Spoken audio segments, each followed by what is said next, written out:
In the last segment, we talked about edu lead generation. Edu lead generation, just to quickly recap, means that the efforts or the systems or processes that you use in order to get customers to know about you or come to your website or pick up the phone and inquire with you or your frontline staff. That's edu lead generation. And then now in this segment of the video, I want to talk to you about something which we covered in the report which I sent out to you, and we call it edu lead nurturing. The idea is really very simple. First, you generate those leads, or those people who are interested in whatever is it that you're selling or offering. And in this case, it's tuition centers. That's edu lead generation. Now, having graduated from the idea of edu lead generation, we now look at how you nurture your leads in such a way that they are no longer leads by the time you are done with them. Now, what do I mean? Simple, really. Somebody inquires with you, he's considered a lead. So how do you move this prospect or lead from point A being somebody who just inquires? Let me just quickly illustrate with you this.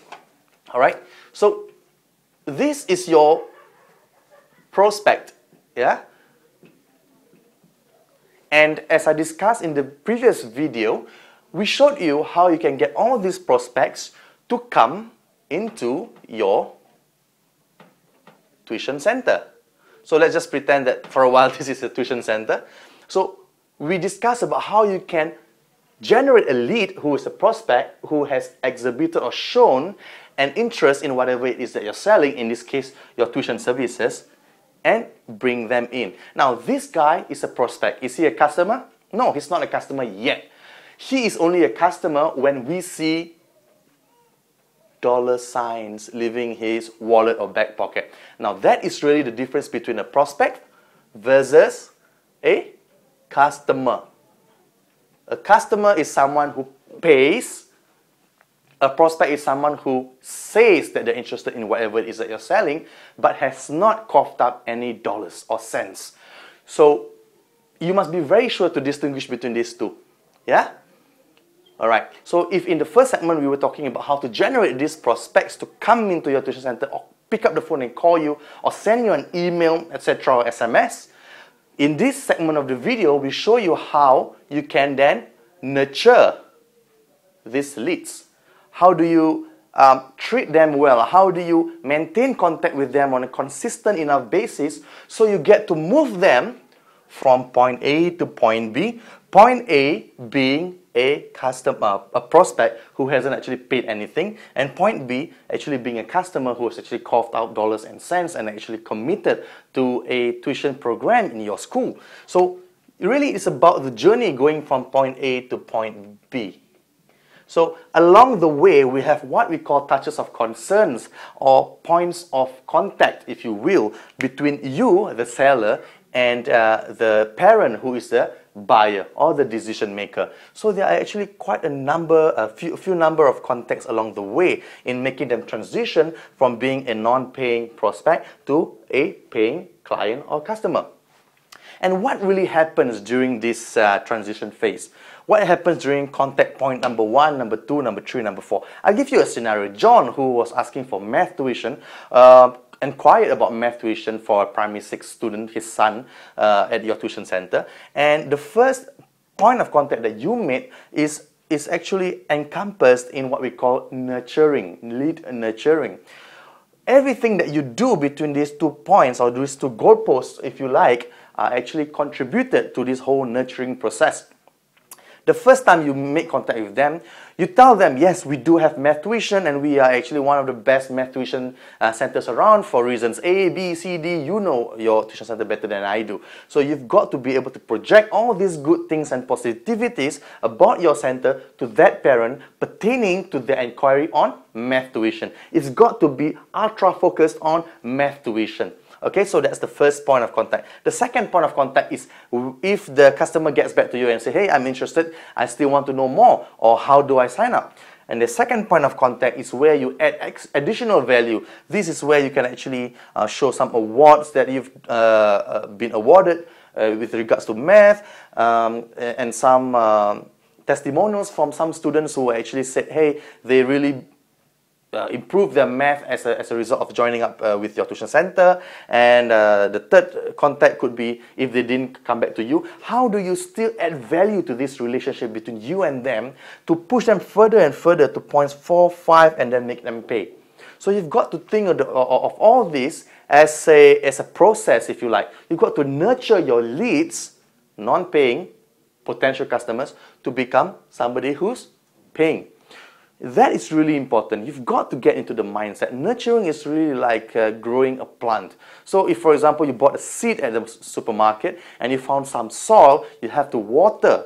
You have to add fertilizers to that seed. And it becomes a seedling, it becomes a sapling, it becomes a baby plant. Next, it becomes an adult plant, and that's where you have your mangosteens, your durians, your maize, your corn, your tomatoes. So you've got to really see all these leads or prospects as essentially seeds. You've got to take care and nurture them to stages A through B so that actually bear fruit for you. That, in a nutshell, is the very core concept of what we call lead nurturing. So the whole essence of this lead nurturing system can really be summed up or nutshelled within this 3-step framework.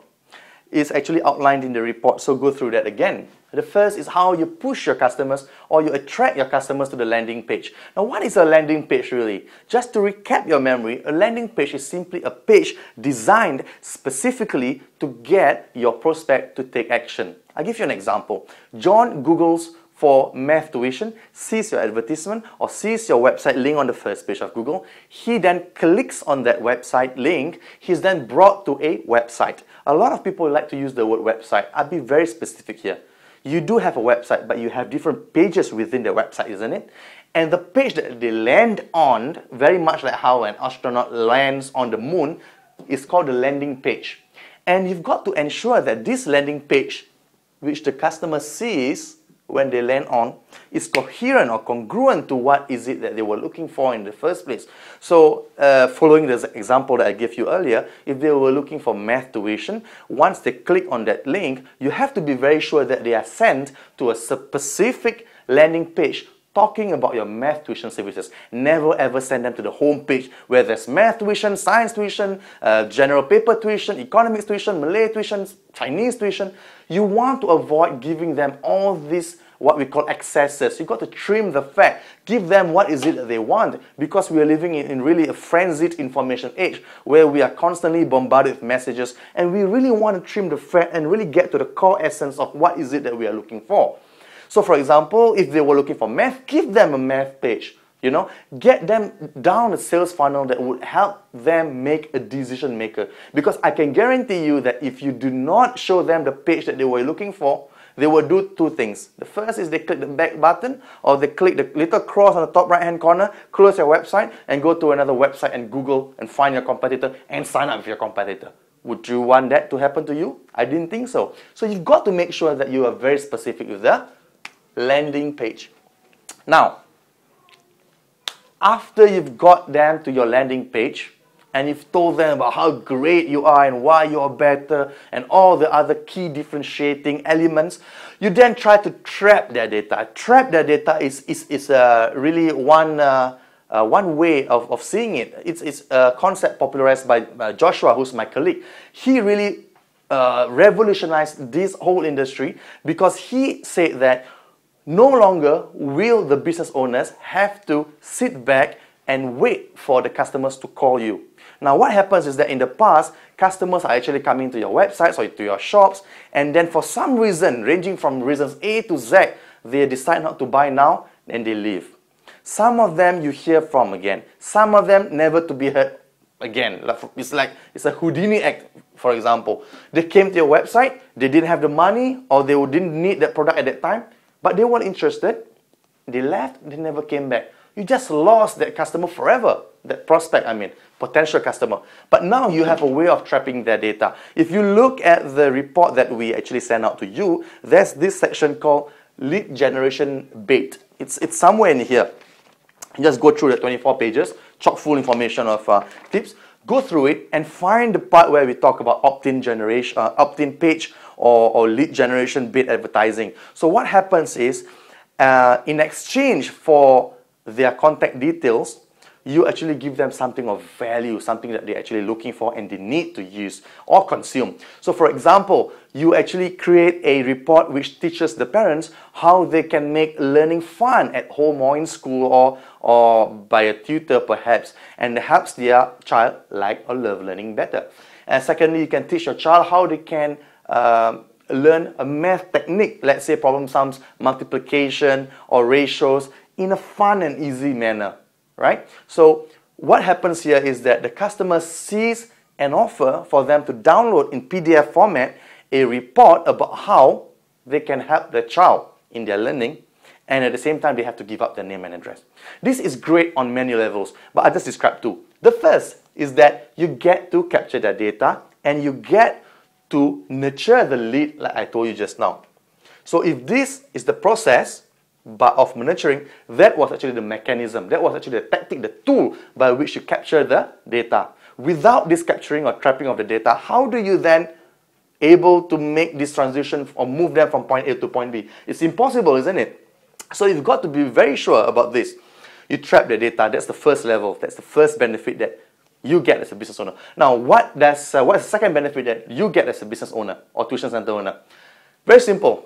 When they download your product, your information package, and it becomes top of mind for them, they consume your valuable education and then they give it to all their family members and neighbors, and soon everybody knows about you and your report. And within that report, we have a very simple formula, which we call a problem, a solution, and a solution provider. Is simply just 3 stages. So number 1, you really talk about the problem. The problem is that my child doesn't like to study. And then you talk about the solution of the problem. You do steps A, B, C, and D in your report, and I assure you that your child will love studying. And then C, you position yourself, the author of this report, as the solution provider. So for example, if your child doesn't like to learn, you've got to do steps A, B, C, and on points D and E, I am a solution provider. I can help or assist you to coach you and bring your child into our tuition center. We'll fully infuse them with fun learning techniques which will make them really like learning. Okay, so that's really number 2. Thirdly, we talk about nurturing the lead. How do you nurture the lead from point A to point B? I hope that you liked the segment before, the whole 3-step lead nurturing segment. And in this video, in this segment, I want to micro-focus on something which I call nurturing the lead. Because many people come to me and they say, Imran, Joshua, you guys talk a lot about nurturing the leads and how you make points of touches or touches of concerns. But how do you really systematize? How do you really put on paper a strategy or a plan in order to make this work? Now, I would like to show you in the next 5 minutes or so how you can do all of this. Just grab a piece of paper and pen, okay?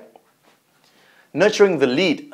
The first key to nurturing leads is you must remember that you must be valuable. You must always add value, incremental value to the prospect so that you're able to pile on the value in a way that they see that the price is now irrelevant. If you see the report that we sent you, there was actually a seesaw diagram of some sorts. I think it looks something like this. Really, pardon my drawing. I'm not the best artist. What happens is, this is value. And then you keep on piling on the value, value, in a way that the price becomes, you know what? The price becomes irrelevant. So this is really a great way of charging higher premium prices if you could add more value to the proposition. Okay? So I repeat it again one more time. It's really very simple. The more value you have to your prospect, the easier it is, the easier to lubricate the sales process or move them from point A to point B. And it also has a bonus value, which is, ta-da!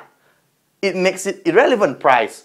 The price is now irrelevant. They don't care how much the price is. So if the next door tuition center charges $220 for 2 hours of tuition per week for 4 times a month, you can now charge $350. Why? Because you have so much more value. So you've got to make sure that you add value every time you make a contact with your prospect. All right? Add value, but it has to be loads of it. All right? What forms of value can you add? And the first one is useful information in terms of articles or reports or just, you know, information which could help your the person making the decision, to help them to make a decision and commit to your tuition center.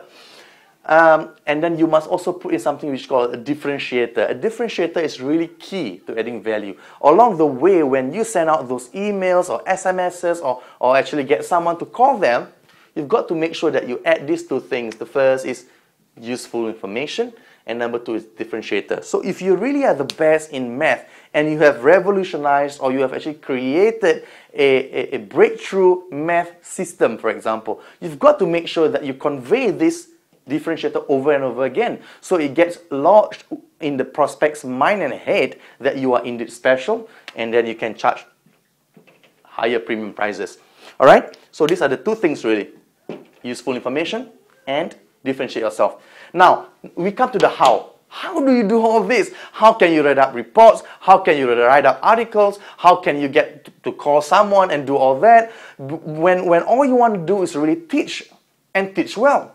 These are what we call working on the business. All you want to do is work in your business sometimes, isn't it? You want to be the best teacher. You want to be able to care for the children. You want to be able to have an ongoing relationship, which is a positive one with parents. You're doing all that and you're kind of wondering, how do I do all these things that Imran is asking me to do? Is it crazy? Sounds like crazy, isn't it? But not if you know how to delegate your tasks. Now, how do you delegate your tasks? The first thing you need to understand is that you have to come up with reports, like the one I told you about, 7 reasons why your child isn't performing at home and what you as a parent can do about it. Second, you can come up about is just short articles, short articles about why or how you can make your child more interested in math or science or be a better listener or communicator, things like that. So you have reports, you have articles, and you have differentiators. It's really difficult for you to sit down and do all this at one go. But you can either incrementally increase doing all these tasks, and then you kind of parlay them together, that over the long term you actually have a great collection of all these articles and reports that you can send out on a regular basis to people who has not committed yet to you. You can either do them yourselves, or you can actually delegate them to your receptionist, or get somebody to do it, or find a relative or a friend who could actually sit down and create these information reports for you. There's really 1,001 different ways how you can do this. Just be creative, open-minded, and soon you'll see that it's not really such a difficult task. At first it seems like a mountainous task, but after you've done it, you see that it's one of the activities which I really call a leverage or force. It's like a multiplier even. What I mean is that you create something, a framework or a report kind of framework, and then when you create this thing, it goes on to serve you for years and years to come. It's not like you create report 1, 2, and 3 and you can only use it 3 times. No, you create reports 1, 2, and 3, and you use the same reports, send them out to different new customers for the next 5, 10 years. So that's really what I call leverage multipliers. You've got to make sure that you put in the time necessary to create these reports and articles and key differentiating articles in order to give out to your new prospects. Okay, I've gone through with you the why, and I've gone through with you the how, and now I want to show you how you can further make it easier for you to really systematize all of this. What you need to do is that you need to train your frontline staff. Again, your frontline staff is the person who answers the phone. She's got to be consistent with a script. She's got to give the right answers, the same answers consistently to the same questions, so that she doesn't confuse customers. And if your receptionist quits, you've got to make sure that you train the new receptionist or the frontline staff to do what is it that you've taught the first person to do. Okay? You've got to continue to educate your staff. You've got to invest in your staff so that they do everything right. Because the worst thing that you want to do is this.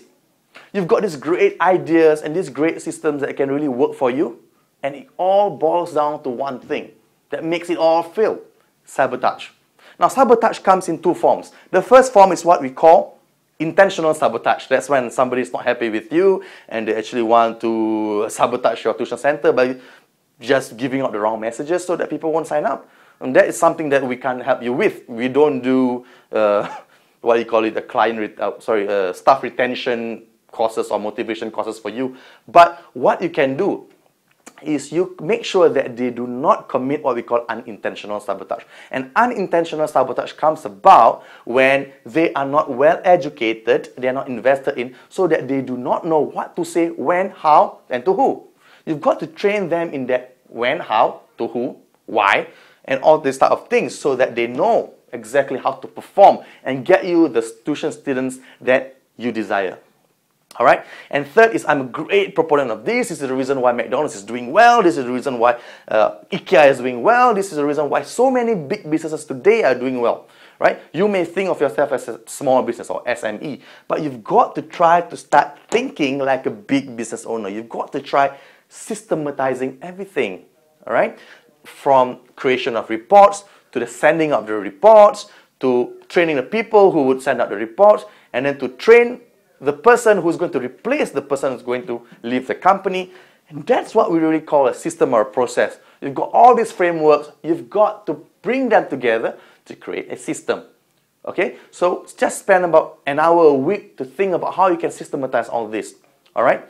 And just on a final note, if you think that it's really difficult to send out reports on a regular basis, you've got to think of shortcuts. And in the report that we send out to you, you actually see something which I don't know whether it's in there somewhere, but it's something we should call an autoresponder. An autoresponder is simply a robot which would help you send out these reports in a way which is, you can even say, I want the first report to be sent out today, the next report to be sent out 3 days later, and the last report to be sent out 7 days later. And then if they still don't buy, 15 days later, send them another email asking them why. You could really automate and really systematize all of this. And that's what we are here for. You can just call Joshua and he will try to assist you where he can.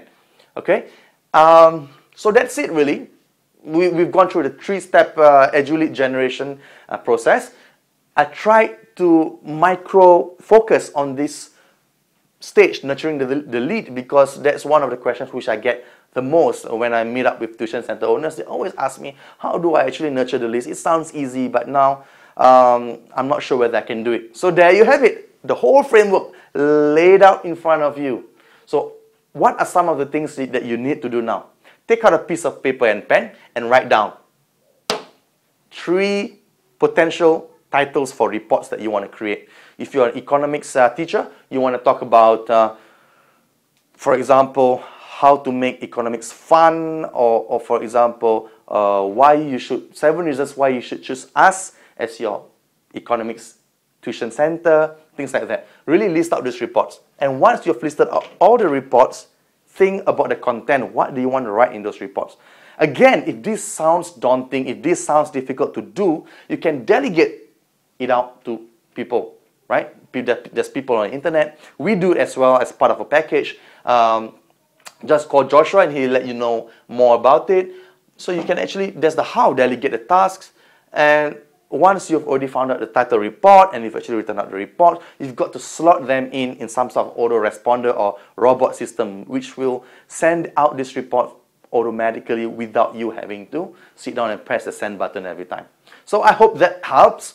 If you've got any questions, just call Joshua and be sure to write down all the questions that you have in mind so it makes it easier for us to answer them.